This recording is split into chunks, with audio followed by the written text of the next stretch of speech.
Welcome, folks. This is Tom O'Brien of TFNN. We go 5 days a week.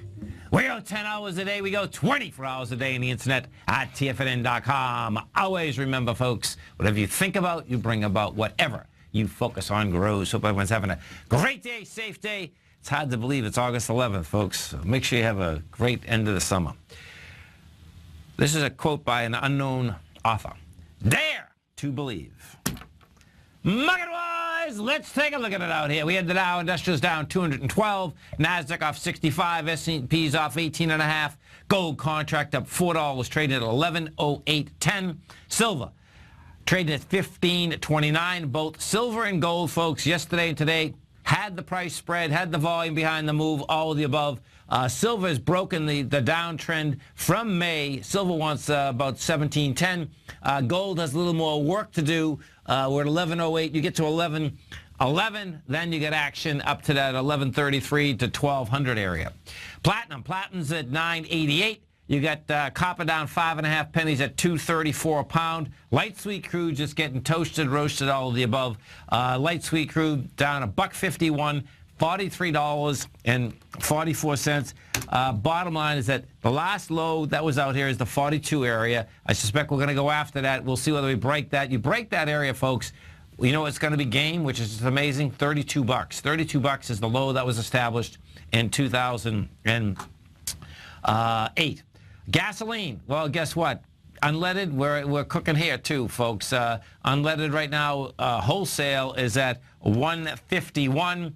That baby, basically was flat out here today. But when you take a look at it, anything, as long as it's, actually, it's got to stand at 150.64, and you're above that.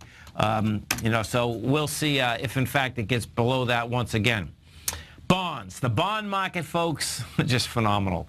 The 10-year up 27 ticks, 127.27.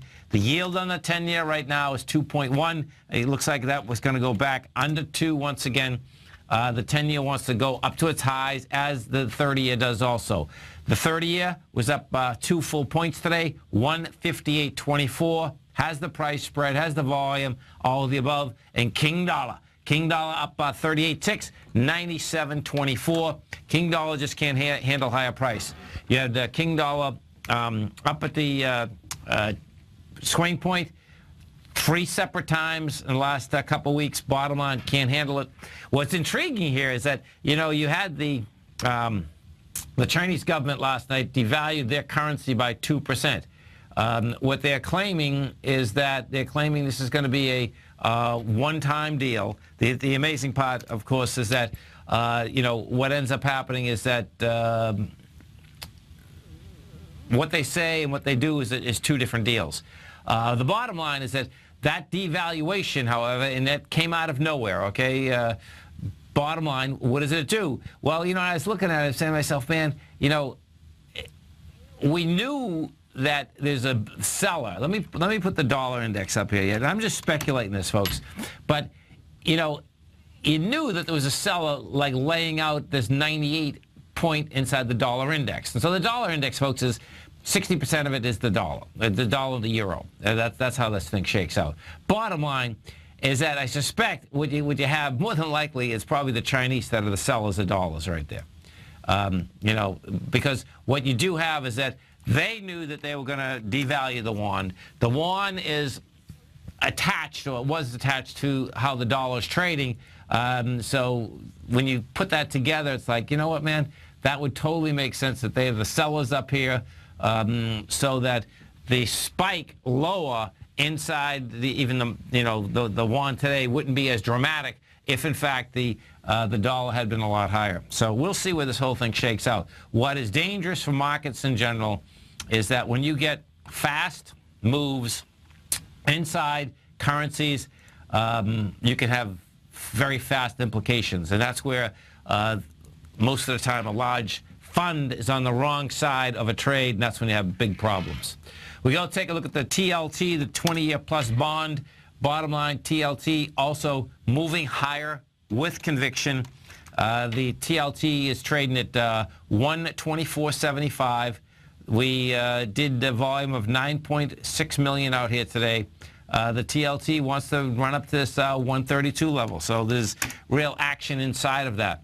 After the close out here, we're going to have a lot of numbers coming out for you. There she is. Okay, so let's go over to Fossil, F-O-S-L. This is, I believe, one of the, there it is. This is the watch business, I think. Fossil closed at 62. F-O-S-L. Right now, that's trading at 57. It already had been down $2.45 prior to that. Yeah, this is, so what this company does, they have the fashion accessories, the watches, all of the above. And this stock has got killed, man, oh man. The luxury market has absolutely got smoked. So this is down from $134. It's already got cut in half. This thing's going to get cut in half again. Now, you know what's intriguing too, folks, okay? What had happened out here, let me pull up actually, well, in Hong Kong, what you had yesterday was this. This is these high-end luxury brands, folks, are having huge problems, and this is also stemming from China. And what it is that, oh, Swatch. They make the Swatch too. Thanks, Dave.